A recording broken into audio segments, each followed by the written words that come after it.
In Chapter 15, we're going to cover product liability and consumer protection. And protections for defective products and other sort of consumer transactions are provided in different layers. So the courts provide some protection, and then also Congress provides some protection through federal government agencies. All right, so the first way to protect against product liability is negligence.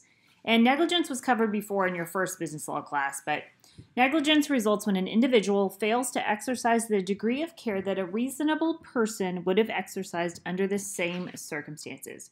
So it's a reasonable person standard, and to recover from negligence, the victim has to prove all of these things. What's important here to note is that it is the victim's duty to prove this. It's not the manufacturer's duty to prove they did not do these things, right? So this is a pretty tough standard to prove. The victim must prove that the manufacturer or seller owed a duty to the victim, so a duty to protect, a duty to warn, a duty to safely manufacture, something like that. That the manufacturer or seller violated that duty by not following the appropriate standard of care. The victim suffered an injury because of that careless action, and the action was both the actual and the proximate cause of the injury. So the victim is going to have to prove not only that there was an injury, but that the injury was the fault of the manufacturer and the injury was caused by the defect. So it was caused by that violation of a duty. And as you can imagine, that is a pretty difficult standard to prove. Another way to recover for product liability, so for a defective product or an injury because of a product, is strict liability. And here, that's going to hold the manufacturer or supplier liable for selling goods that are unsafe without regard to fault or negligence. So now we don't have to prove fault. We just have to prove we have to prove a series of things that I'm going to mention here in a minute. The principal consideration, though, is the safety of the product.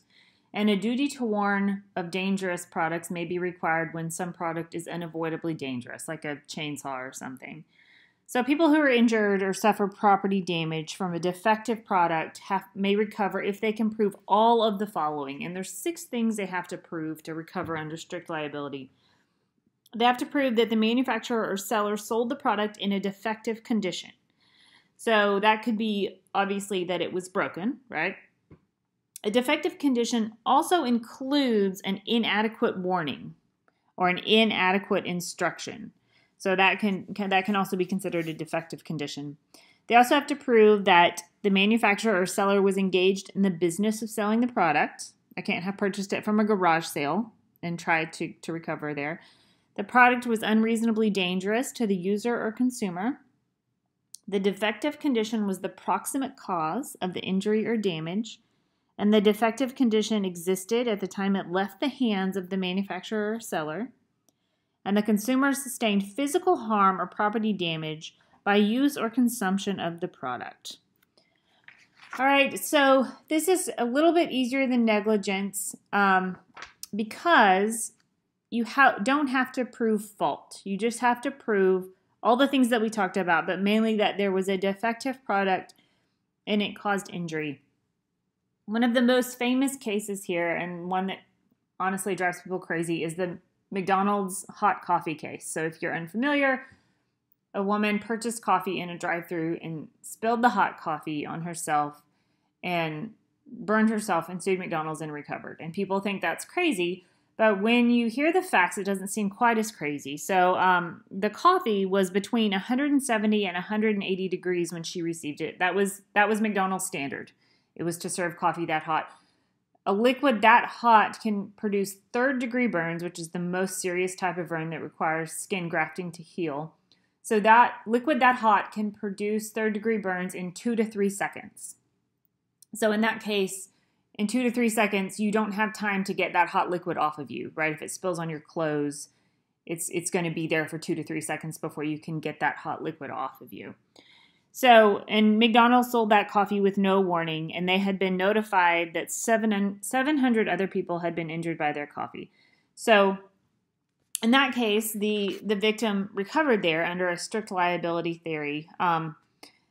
The victim did not have to prove cause. So, she spilled the coffee on herself. McDonald's did not cause her to spill the coffee. So she didn't have to prove cause. She just had to prove that she was given coffee. It was defective, and by defective, I mean it had an inadequate warning or instruction, and it was sold too hot. They were engaged in the business of selling the coffee. It was unreasonably dangerous. The hot coffee was the proximate cause of the injury, and the hot coffee existed at the time it left the hands of the seller, and the consumer sustained physical harm by that hot coffee. So that is the most famous strict liability case. Now we're shifting over to Congress protection of consumers. So Congress established the Consumer Product Safety Commission to protect consumers from unreasonable risk or injury from hazardous products. This act, which created the commission, the act covers products or component parts, American-made or imported, that are manufactured or distributed for sale to a consumer for personal use, consumption, or enjoyment. This commission has the authority to impose civil fines for violation of its standards. It can also recall products. It can issue cease and desist orders, which tells people to stop doing what they're doing. So if they're doing something unsafe, it requires them to stop doing that. Okay, so moving into consumer protection laws, these laws apply to transactions between someone conducting a business and a consumer. So this does not cover business-to-business commerce. If I'm buying a product to use in my business, I'm not going to be able to sue under these types of rules. A consumer is someone who buys or leases real estate, goods, or services for personal, family, or household products. So again, not for business use. The Federal Trade Commission Act defines commerce as commerce among the several states or with foreign nations or the District of Columbia. So generally, Congress, the federal government, can only regulate commerce that affects more than one state, interstate commerce. So interstate commerce is defined as business activity that touches more than one state. But that is much broader than you would think, because they've developed what's a flow of commerce theory, which basically says I can sit in Texas and sell things only to people in Texas, but if that somehow affects a stream of interstate commerce, it can still be regulated by the federal government. So all of that to say, most of your business activities can fall under these consumer protection laws, even if I only sell within one state. Intrastate commerce is purely local business activity which has no out-of-state connections. All right, so first, a consent order is something that if a violation occurs, the Federal Trade Commission can issue a consent order, which is an order under which the company agrees to stop the disputed practice without necessarily admitting that it violated the law. Anyone who is harmed by a defective product or something like that may sue. They may bring either an individual suit or they could bring a class action suit. And a class action suit is one that's brought by more than one plaintiff, a bunch of people, on behalf of a class of persons that have all been injured. So these are pretty famous, right? And you may receive letters. I received a letter when there was a De Beers Diamonds lawsuit. And it was right around the time my husband and I had gotten married, and we received a letter that we were eligible to participate in that class action suit. So it was a lawsuit that we didn't bring ourselves, but we were able to sign up and participate. Usually the recovery for each individual is quite small because there's so many plaintiffs, but the overall recovery is quite large for the offending business. Another class of protections is for unfair or deceptive practices. And there are four we're going to talk about in here: fraudulent misrepresentations, unordered merchandise, bait and switch schemes, and odometer tampering. So first, fraudulent misrepresentations. That's a statement that's designed to mislead a buyer, and it usually occurs when a seller misstates facts important to the consumer. All right, so I'm buying a car, and maybe the dealer misrepresents that car is a 2015 model when in fact it's a 2010 model, right? So that's a fraudulent misrepresentation designed to mislead me. Another protection applies to unordered merchandise. It's illegal to send merchandise that I did not order and then ask people to pay for it. A dunning letter is basically a bill. So you can't send unordered magazines to a consumer and ask them to pay for it. Anything that you receive in the mail that you did not order, you are allowed by law to consider as a gift. Another unfair or deceptive practice is a bait and switch scheme. This is an offer to sell a product or service that the advertiser doesn't really intend to sell. Okay, so these usually occur in the following situations. So if you go somewhere and they refuse to show you or demonstrate or sell the product offered in accordance with the terms of the offer, if they fail to have available at all their stores the thing that they listed in the ad, then that might be a bait and switch. So if they say they're going to sell brand new 60-inch TVs for $20, and then you get there and they say, oh, we're all out. And in fact, they didn't have any. That's a bait and switch technique just to get you into the store. So bait and switch schemes are illegal. Odometer tampering is also illegal. A federal odometer law prohibits people from disconnecting, resetting, or altering the odometer of a car to hide the mileage. Okay, now moving on to our next set of rules under the Federal Trade Commission are trade regulation rules. So these are to correct wrongdoings in the marketplace. And again, these apply to companies who conduct business in interstate commerce, so among the several states. The first is the used car rule. It requires used car dealers to place a buyer's guide sticker in the window of each car that they sell. That sticker must have a statement that the car is sold as is if they offer no warranties, a statement that the car is sold with implied warranties only if they are, a statement telling whether the warranty is full or limited and citing the length of the warranty. In addition, it must list specific systems that are covered by the warranty and those that aren't, and state the percentage of the repair cost the dealer will be required to pay. It must have a statement that tells consumers not to rely on spoken promises, a suggestion that consumers ask whether they may have the vehicle inspected by their own mechanic either on or off the premises, and a list of the 14 major systems of a car and some of the principal defects that may occur in those systems. The next rule is the cooling off rule. And you have probably, if you've purchased a car or a house or any other large ticket item, you have probably encountered this. So sales of consumer goods or services over $25 that are made away from the seller's regular place of business, such as at a customer's home, may be canceled within 3 business days after the sale occurs.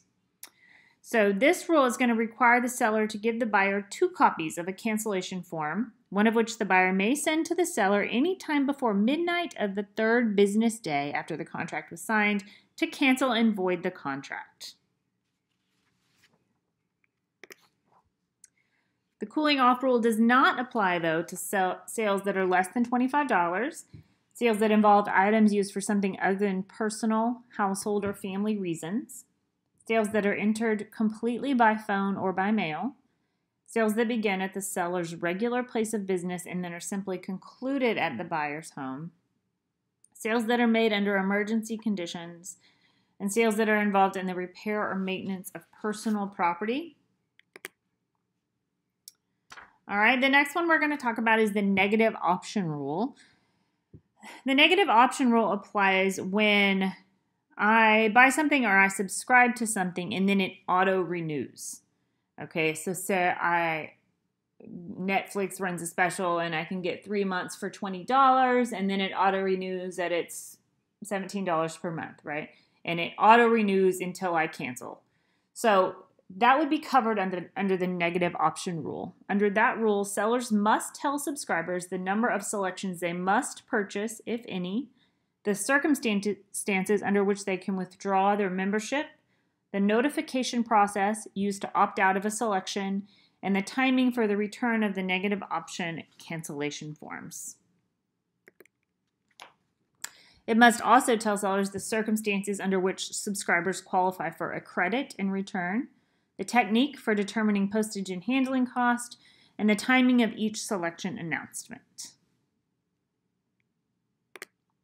There is also a mail and telephone order rule, which states that sellers must ship orders within the time promised in their ads, and if no time period is promised, they must ship the order within 30 days after they receive it or send the consumer an option notice. An option notice is something that tells the consumer, you may have received one from Amazon. This product has been delayed. You may continue to wait for it, and you may cancel it and receive a refund. So that is an option notice. The telemarketing sales rule is designed to protect consumers from abusive and unscrupulous telemarketers. It makes it illegal for a telemarketer to call a consumer if the consumer has asked not to be called. It restricts calling times between 8 a.m. and 9 p.m. It requires the telemarketer to tell the consumer that it's a sales call and the name of the seller, what they're selling. It makes it illegal for telemarketers to misrepresent any information, including facts about their goods or services, earnings potential, profitability, the risk or liquidity of an investment, or the nature of a prize in a prize promotion scheme. And then before consumers pay, telemarketers must tell them the total cost of the products or services offered and any restrictions on getting or using them, or that a sale is final or non-refundable. And I know you're probably thinking, they don't do that, and they don't. Most telemarketers don't. Most telemarketers are operating outside the bounds of the law and just hoping they don't get caught. And we probably all heard about the do not call registry. We've probably all registered and still receive calls. But if you register for the do not call registry, once you register, your number remains on there for 5 years. So after 5 years, you need to re-register. These trade regulations also require that people who dial 900 prefix numbers be warned of the cost of the calls and given a chance to hang up before being charged. And under those rules, consumers are also permitted to ask telephone companies to block all these type numbers.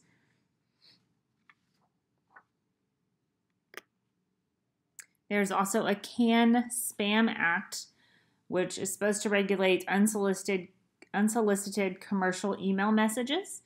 It says they must be truthful and cannot use misleading subject lines or incorrect return addresses. Obviously, this is not followed. People break this law all the time. Slamming is also illegal. Slamming is the illegal practice of changing a consumer's telephone service without permission. All right, moving on to cyber commerce. So the main idea behind all of these regulations we've already covered applies to all e-commerce, cyber commerce, but there are, of course, specific challenges with cyber commerce. So cyber commerce, of course, includes computer commerce, electronic commerce, or e-commerce. It involves transacting business by a computer. One problem associated with this involves the difficulty of verifying the identity of the party on the other side of the internet connection. So it's not like when we go to a store and we can see the person with whom we're transacting business. We don't know. We don't know this person. A couple rules we're going to talk about are first, the revised Children's Online Privacy Protection Act.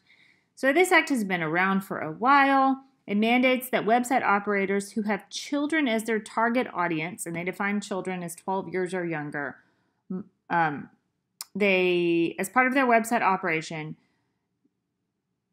children will provide them with personal data. They must inform parents and obtain consent before they're permitted to do anything with that data. The goal is to protect children and to keep the data collected from them confidential. And then next, the identity theft and the Reclaim Your Name program. So we all know identity theft is a huge problem. We know people can steal data, clear out our bank accounts, take out credit in our name.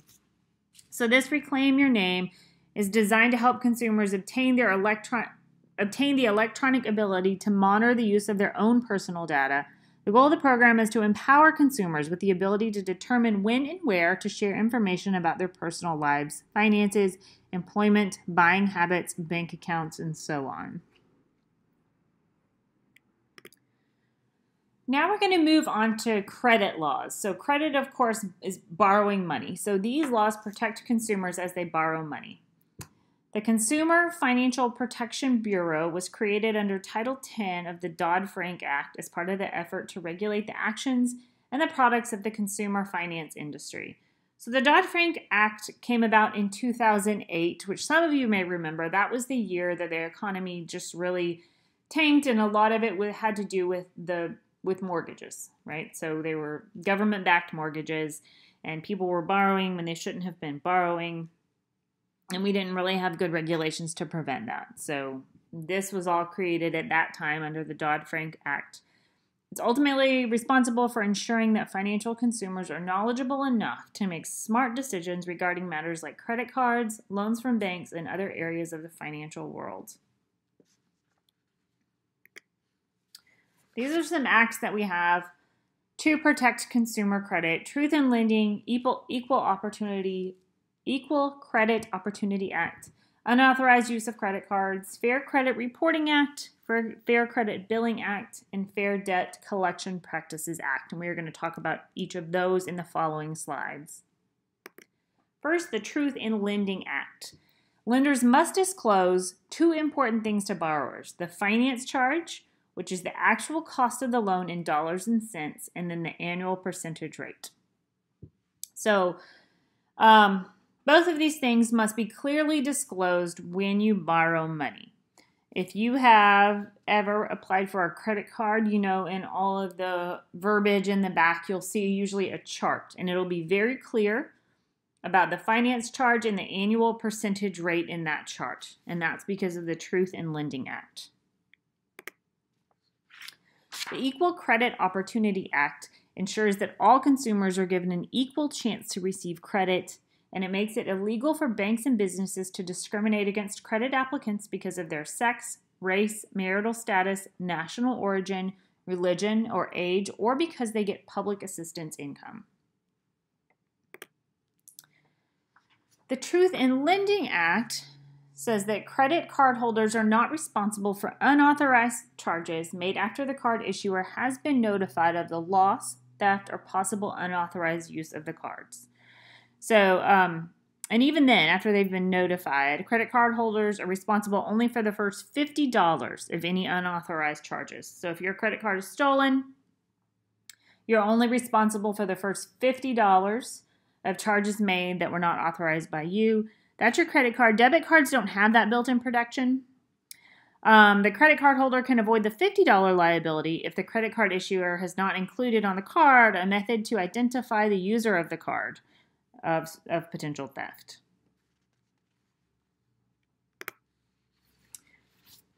The Fair Credit Reporting Act ensures that consumers are treated fairly by credit bureaus and consumer reporting agencies, and it gives the consumer the right to know all the information that's on their credit file. So you can pull a credit report from the credit reporting agencies, and you're allowed to review everything on your credit report, and you have the right to know the source of all of that information.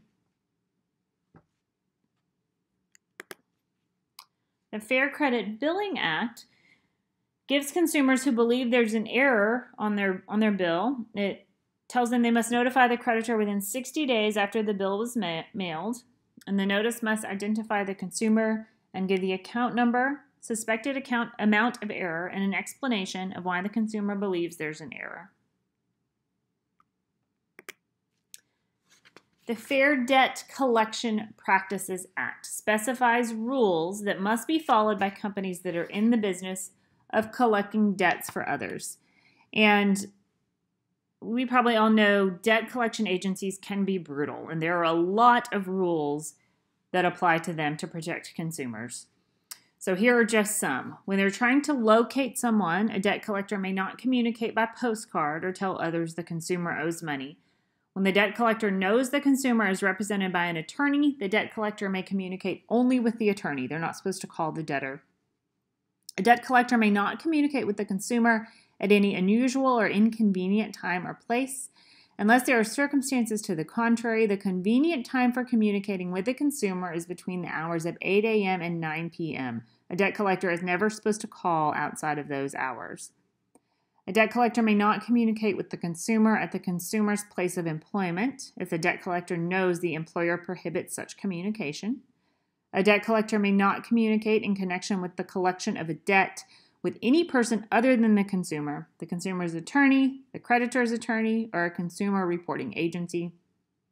If a consumer notifies the debt collector in writing that the consumer refuses to pay the debt or wishes the debt collector to cease further communication, the debt collector must cease communication, except to notify the consumer of a specific action, like a lawsuit.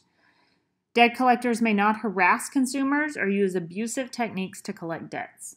In addition, debt collectors may not use obscene or profane language or publish a list of those who allegedly refuse to pay debts. It is also illegal for a debt collector to cause a telephone to ring or to engage in repeated telephone conversations with the intent to annoy the consumer. The Consumer Leasing Act is a federal law that requires leasing companies to inform consumers of all of the terms of a lease of personal property, and it places a limit on the amount of a balloon payment. So a balloon payment would be a large payment that happens at the end of the term of a lease. So this is going to place a limit on how much that could be. And finally, the Military Lending Act was enacted to protect military personnel, especially those on active duty and their spouses and dependents, from being targeted by certain financial organizations and institutions that use questionable lending strategies. All right, so this is all we're going to cover in Chapter 15. So remember, this was a chapter that discussed product liability and consumer protection. And we talked about product liability first and the way that courts protect with negligence and strict liability. And then we moved into congressional protections. And remember, Congress is going to regulate interstate commerce, not intrastate commerce. And we moved through the different kinds of protections for consumers.